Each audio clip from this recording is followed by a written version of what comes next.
As the moon rises over Dodge City, I, Marshal Matt Dillon, declares that he is in a high-alert state. There is a poker game in town that has a pot worth $40,000, and it is creating a buzz.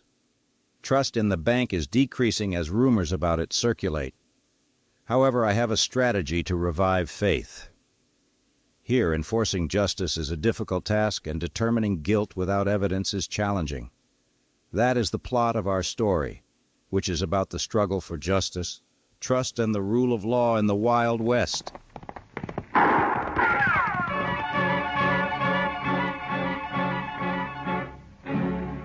Around Dodge City and in the territory on West, there's just one way to handle the killers and the spoilers, and that's with a U.S. Marshal and the smell of Gunsmoke.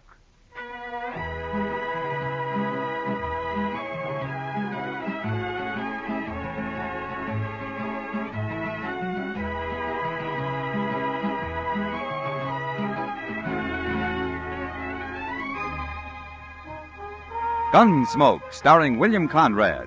The story of the violence that moved west with young America. The story of a man who moved with it. Matt Dillon, United States Marshal.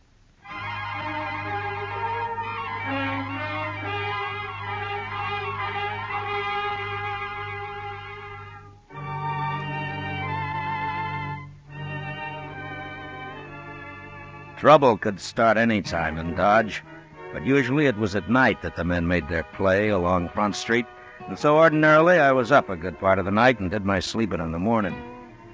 It was a rare thing for me to be out in the early day, and for some reason it worried Chester. I just don't understand why you couldn't sleep, Mr. Dillon, unless you had the colic or something. I feel fine, Chester. Just got a few things to take care of at the bank, that's all. Yes, I know, but the bank's open all day. You know what they always say, Chester. It's the early bird that catches the worm. Yeah. My ma used to tell us that one about being healthy, wealthy, and wise. Used to root us out of bed every morning at daylight on account of it. It's a good saying.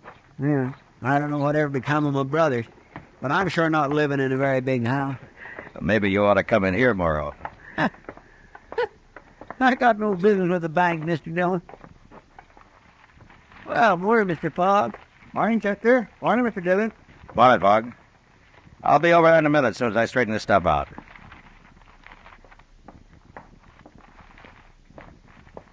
Morning, Marshal. Good morning, Mr. Pat. You taking money out, Marshal, or putting it in? Neither, Mr. Pat. This is government business. Who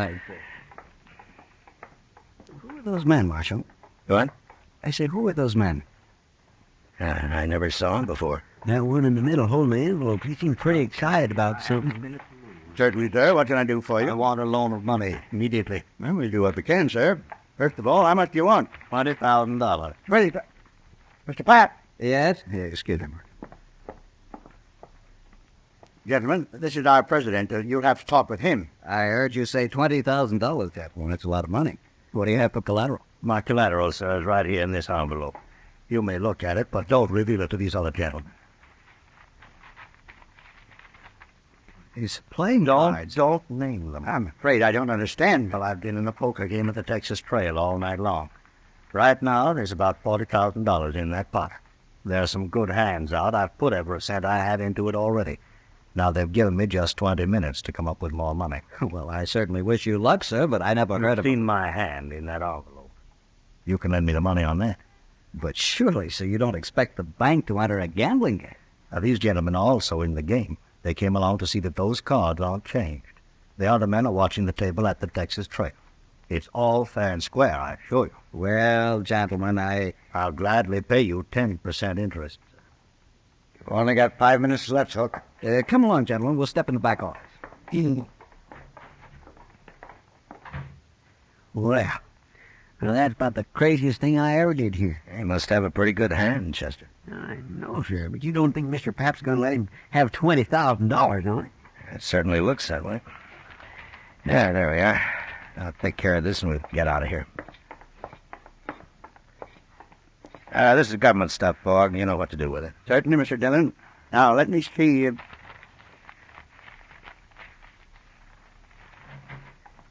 Marshal, I want you to come with me. What? These gentlemen, there's a poker game, and I've got the money here. I think you'd better come along just to be safe. You mean you gave him his $20,000, Mr. Pat? Yes, of course. Now, come over here, Marshal, I'll tell you. All right. Hey, Marshal, that man Hook there has 4 aces and a 10 in his hand. It's a sure thing. Why, the bank stands to make $2,000 on this loan, and it won't take but a few minutes. Well, you run the bank, Mr. Pep, but are you sure you ought to take a gamble with other people's money this way? I can't lose. There's not a chance in a million. But I want you to protect this money till I get it back here. Well, all right. I'll see nobody takes it at the point of a gun, if you think that'll help. Good, good. Now, you come along, then. Hook's only got a few minutes to get back in the game.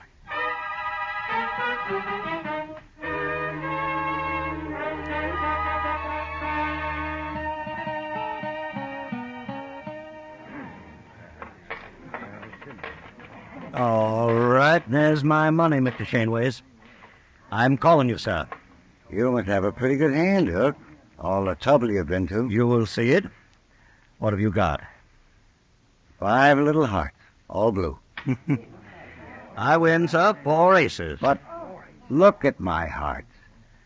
They read 2, 3, 4, 5, and 6. Straight flush. Your aces lose, Hook. Aces. Aces. How could he have a straight flush? Got it dealt right out of the deck, Hook. Right out of the deck. Nice pot. Had enough, but He won. Mr. Pap, sir, I don't know what to say. $20,000. Just like that, $20,000. It's not even my money. Now, Mr. Pap, don't you worry, sir. I only borrowed that money. You'll have it back. You have my word as a Confederate gentleman on that. Hook, please. Hook, I've got to have it back. It's not my money. I have to put it back in the bank. I'll be ruined if people find out You about only this. loaned the money, sir. I lost it. Now, I'll send for it today, sir. I'll wire my agents. They'll have it on the next Santa Fe that leaves St. Louis. No, Hook. No, I don't think that'll happen. My word as a gentleman, sir. But you must be patient. I shouldn't have done it. I had no right to do it.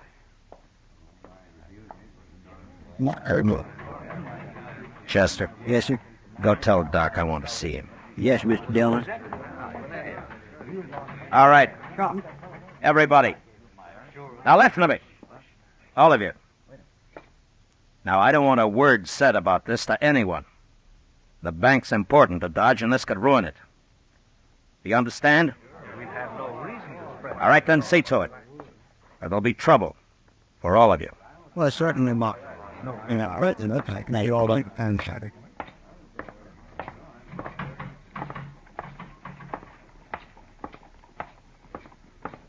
Mr. Pap, hold up a minute, will you? Mr. Pap? Marshal, I should have listened to you. I'm ruined now. Now, look, Mr. Pap, maybe Hook's got money, I don't know, but if not, we'll figure something out. People will give you time. No. No, they won't. As soon as they hear about this, there won't be any bank. They won't trust it anymore. For they have to. It's the only bank there is. What'll Joanne think? My kids. I can't face it, Marshal. I just can't face it. Now, look, you just go back to the bank and tell the cashier to keep his mouth shut about this. You just got to give it time. Sure, Marshal. I'll go. I'll go.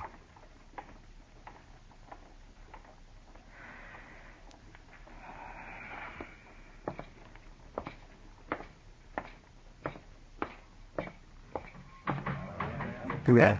Look. Oh, Marshal. Marshal, sir. I am sorry for that man, but he has no reason to worry. I'll send for the money at once. Yeah, you do that, Mr. Hook. Send for the money. Gentlemen, what are your names? My name's Shaneways, Marshal. Now, I'm sorry for that banker, but it's nothing to do with me. I won this money fair, and I'm keeping it. Sure, Mr. Shaneways, of course you are. Who are you, mister? Warden. And I agree with Shaneways. Gambling money's fair money. Nobody's arguing that, Mr. Varden.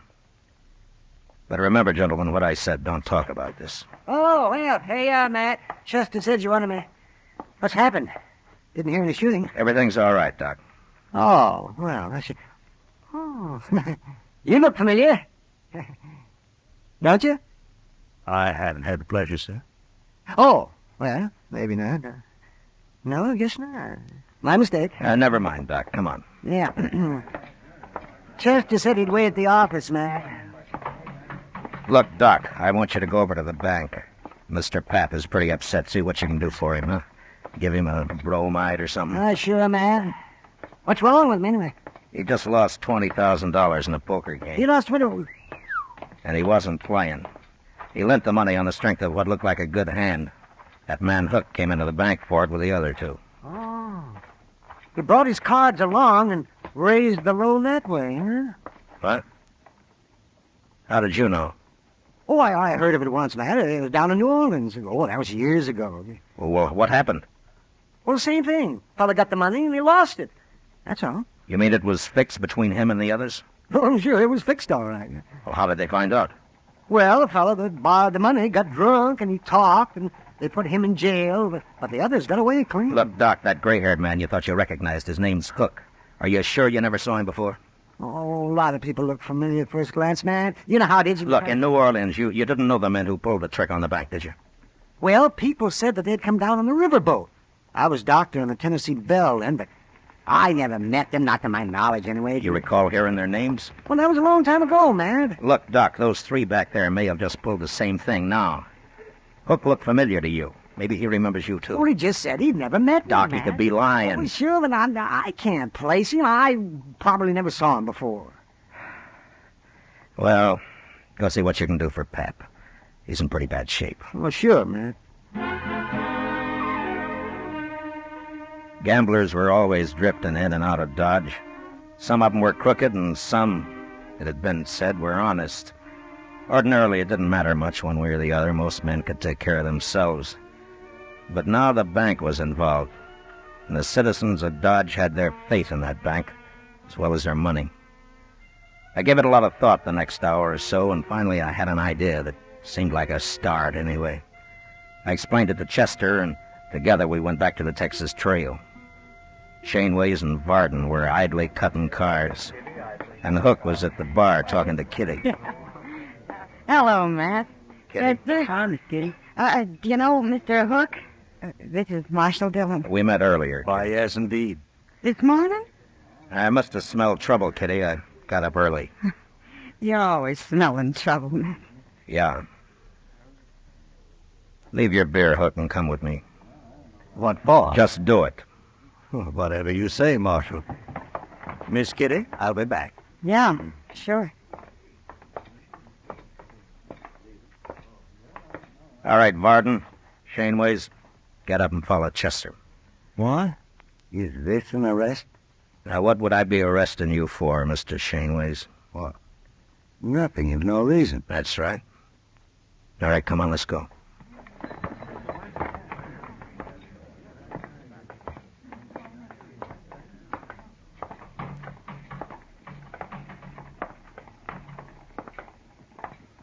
I said it. Mr. Parton, we can be. Just follow her along, please.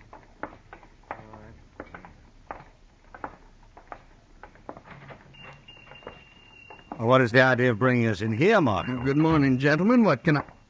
Oh, hello, Marshal. Chester. Oh, Lum? Lum, these men want their pictures taken. Oh, no, not me. I don't. I've got plenty of pictures. Can you do it right away, Lum? No, certainly can, Marshal. And, gentlemen, you'll be the very first to stand before my new drop. The ancient temples of Greece. It'll lend you dignity. What's the idea of this, Marshal? Lum's just going to take your pictures, that's all. Oh, Lum, front and side views both, huh? Oh, certainly, Marshal, certainly. And then, gentlemen, if you leave Dodge, any of you, it'll make it a lot easier for the law to find you and bring you back, wherever you go. This is outrageous. I won't stand for it. Pardon, wait a minute. I agree the Marshal is being a little high-handed, but after all, he must protect himself in his job. But since we've done nothing wrong, we have nothing to fear. Sure. Hook's right, Pardon. I'll go first. Are you ready, Lum? No, right this way, sir. Chester, you stay here and wait for the pictures. Bring them over when they're finished. Yes, Mr. Dillon.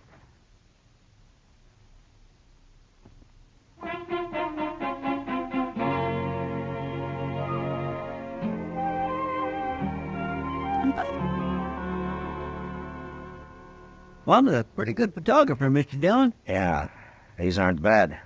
Lock 'em up in the safe, will you, Chester? All right. You think this'll keep them in Dodge, sir? No, not if they really get scared. They're guilty, all right, aren't they, Mr. Dillon? And I can't prove a thing, Chester, one way or the other. Matt. Oh, Matt. Bad news. What, Doc? Well, this is Pop. Sent for me a little while ago. I just come from there. Oh? Matt, he killed himself. Suicide. Pat? About an hour ago. Why, that poor man. How's Mrs. Pat taking it? Not a tear so far, but I suppose she'll break down later. Neighbor woman's there with her. Does she know why he did it, Doc? Well, it seems he told her all about it, and then he went out and he shot himself. And then there's no stopping it now. Story will be all over town in no time. Well, what are you going to do now, Matt? I don't know, Doc. I just don't know.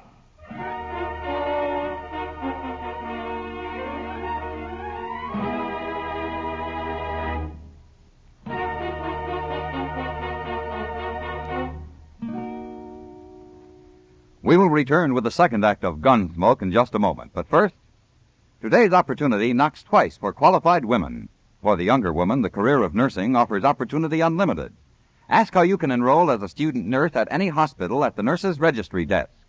And for the older woman, there are many thousands of openings in practical nursing. Graduate nurses or practical nurses will find expanding career opportunities for years to come. Act immediately. Serve humanity and provide for your own secure future. Now the second act of Gunsmoke.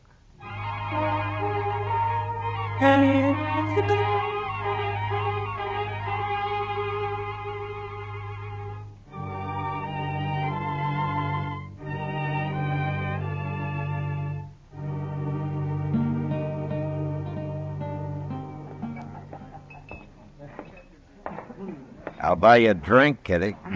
Gosh, I'd like it, Matt, but I just said I'd join Hook over at his table. Well, I'd like to talk to him, too. I'll just sit with you for a few minutes. That's fine with me. I don't know about him, though. I don't think he'll object. I just have time for a smoke, Mr. Hook. I didn't think you'd mind. Why, no, of course not. You're quite welcome, Marshal. May I buy you a drink? No, thank you. Marshal, I want you to know I sent for that money today, just as I promised. Oh? You're a little late. Late? Mr. Pap shot himself. You did? You mean Mr. Pat, the banker? Yeah. But why, Matt? He always seems so quiet like. Maybe Mr. Hook will explain it, Kitty. Well, now, Marshal, you can't hold me responsible in any way at all. I didn't say I could, Hook. But you seem kind of nervous about it. Well, naturally, I'm upset.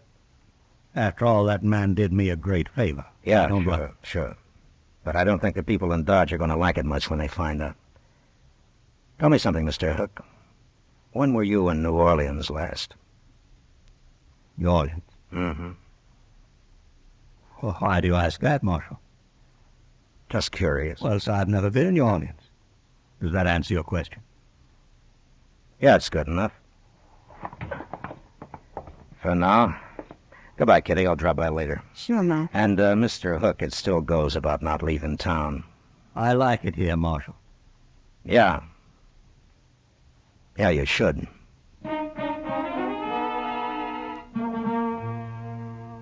Maybe I should have arrested Hook and his friends without any evidence and just seized the $20,000 and put it back where it belonged. That might have saved people's faith in the bank, but I figured my job was to give them faith in the law, and I couldn't do it that way. I'd made it plain to Hook what I suspected, and I hoped it'd scare him into making a mistake. And it did. But I didn't learn about it until next morning when I was having breakfast at the Dodge house. Mr. Dillon? What? I've been looking everywhere for you at your room, Delmonico, the Texas Trail, everywhere. This is the last place I hear. Well, what is it, Chet? Here. Look at here. Just you read that. Marshal, we're taking Doc along. If you follow us, we'll kill him. Where'd you get this, Chester? He was under the door when I opened up this morning. I ran up to Doc right away, and sure enough, Mr. Dillon, he's gone. Come on. Go check the depot and the stage line, Chester. I'll cover the livery stable. All right, sir. It'll take me longer, so you get our horses ready. I'll meet you at the office. Yes, sir.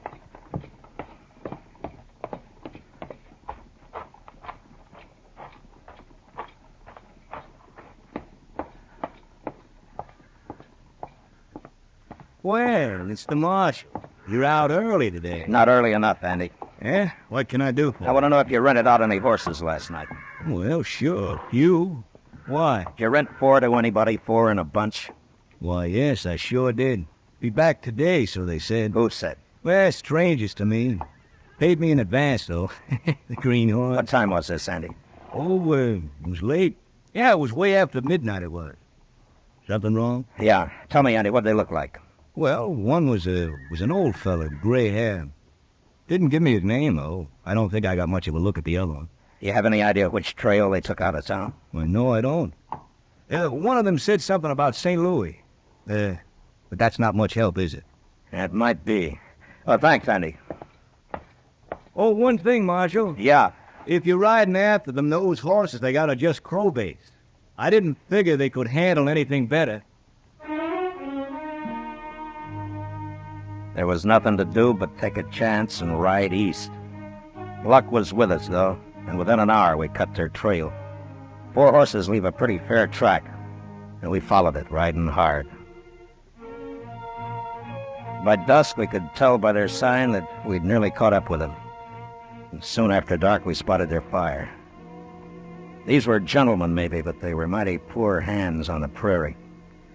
We left our horses and went ahead on foot. We gonna shoot it out with him, Mr. Dillon? Yeah, we can't chance it, Chester. They'll kill Doc. Now, hold up a minute. Now, that's their horses just ahead. They sure staked him a good piece from camp. Yeah. Lie down, Chester. What'll we do, Mr. Dillon? I just wait. Those men are mighty green at this game. I think we can steal their horses without any trouble at all. Leave them afoot, huh? Yeah. Now look, Chester, when we get those horses, I want you to pick up ours and take the whole bunch out of sight. I'm going to crawl into that tall grass just to the left of the fire there and hide until morning. Mr. Dillon, why can't I go with you? Every time we get in trouble, you always send me off alone somewhere. You always do everything alone. Do as I tell you, Chester. Yes, sir. You just wait till you hear gunfire, and then ride in fast and bring all the horses. All right. Good luck.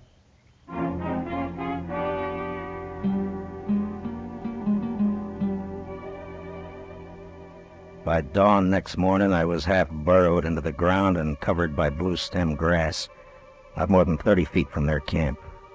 I could hear their talk all right, but I couldn't see them unless they were on their feet. Shaneways had already gone out after the horses. Pretty soon he was back. Their ropes, that's what every last one of them. What do we do now? You and Shaneways go after them. I'll stay here and guard Doc. Now hurry up, we gotta get moving. Come on, Wagner, we'll never find her. I tell Roy. You can have this country, Doc. I don't know why you ever left that soft berth you had on the Tennessee Belle. Well, I didn't have to leave it. That's more than you can say about New Orleans. More tough like that, you'll get your throat slashed like a fat shoat, Doc. Oh, spoken like a true gentleman, Hook. Or whatever your name is. Now, if you hadn't talked so much in the first place, you wouldn't be where you are now. Oh, you're a fool. I might have seen you somewhere, but I sure couldn't connect you with that New Orleans business. Anyway, you're giving yourself away now. Yeah, pal. Don't you know there wasn't a thing the law could do until you ran? Oh, you'll be caught now for sure, yeah. Oh, I doubt it. Why don't you untie my hands? I can't eat this way. You'll manage. I let Hook and Doc wrangle on till I figured the other 2 men had walked about a half a mile from camp. Then I waited till Hook had his back to me, and I stood up slowly and moved quietly forward. Doc saw me and almost spoiled the game, but he caught himself in time and then started another argument with Hook. I was about 15 feet away when Doc suddenly kicked the coffee pot off the fire and all over Hook's legs. Then I moved. Oh! No, you... Hit him again, Matt. He can stand it. No, that's enough. All right, get up, Hook. Oh, Marshal, easy now, don't shoot. Get Doc untied and be quick about it. Yeah, get me untied. Think about it there. Yeah, did you? Oh, that feels better. Oh, Hook. If I weren't a professional man, I'd punch you right in the eye. Never mind, Doc. Here, put his gun in your belt. Yeah, I'm just mad enough. I'd like to have an excuse to use this here. Matt, what are you doing? You'll see. Matt! Why, you'll have them back here in no time. I got a surprise for Hook, but he's not going to like it much. Huh? Oh, they got the money, Doc. He in that saddlebag, right over there, the yellow. All right, get it, will you, quick? Hurry up. Them two didn't get very far away. All right, Doc, if you got the money, get up on that horse. You too, Hook. Come on, quick now. Come on. Up yonder the county. See him, Mr. Dillon? Yeah, I see him. They're shooting at us. I'll fix that. All right, hold it, Chester. They can't hit us from there. Come on, let's ride. You just gonna ride off and leave them, Matt? Oh, we got you, Doc, and we got Hook, and we got the money. Oh, but they'll die out here, Marshal. Because none of us know how to live on this prairie. Well, maybe they'll learn. It's a good way. You're murdering those men. Now, they'll be all right for a few days, Hook. You'll all meet in prison. All right, ease up. Oh, We've left. well, what do you plan to do about that? They're full of fight right now, that's all. I don't want to have to kill them to take them. But in a few days, they'll be so hungry and scared we can walk right up to them. Nobody will get hurt that way, neither them or us. Mr. Dillon? Yeah, what is it, Chester? Mr. Dillon, later, in a couple of days, let me come back and bring them in. What? Just me this time, alone. Well, now, Chester, Please, Mr. Dillon. Okay, Chester. You can do it. Alone. Thank you, sir. All right, Hook. We'll ride a little faster there. We ain't got all day.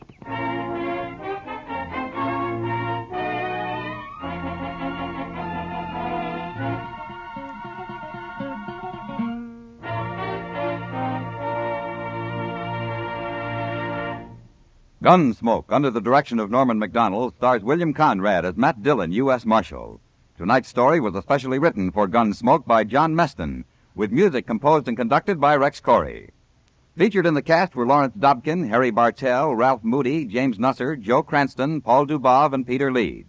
Parley Bear is Chester, Howard McNear is Doc, and Georgia Ellis is Kitty. Gunsmoke is heard by our troops overseas through the facilities of the Armed Forces Radio Service.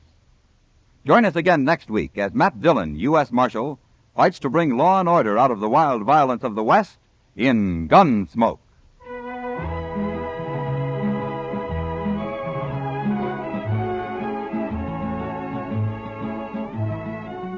This Monday night on the Lux Radio Theater, June Allison recreates her original screen role and appears as the Girl in White. Don't miss the Lux Radio Theater this Monday night on most of these same CBS radio stations. George Walsh speaking. America now wakes up to 3 million clock radios and listens most to the CBS Radio Network.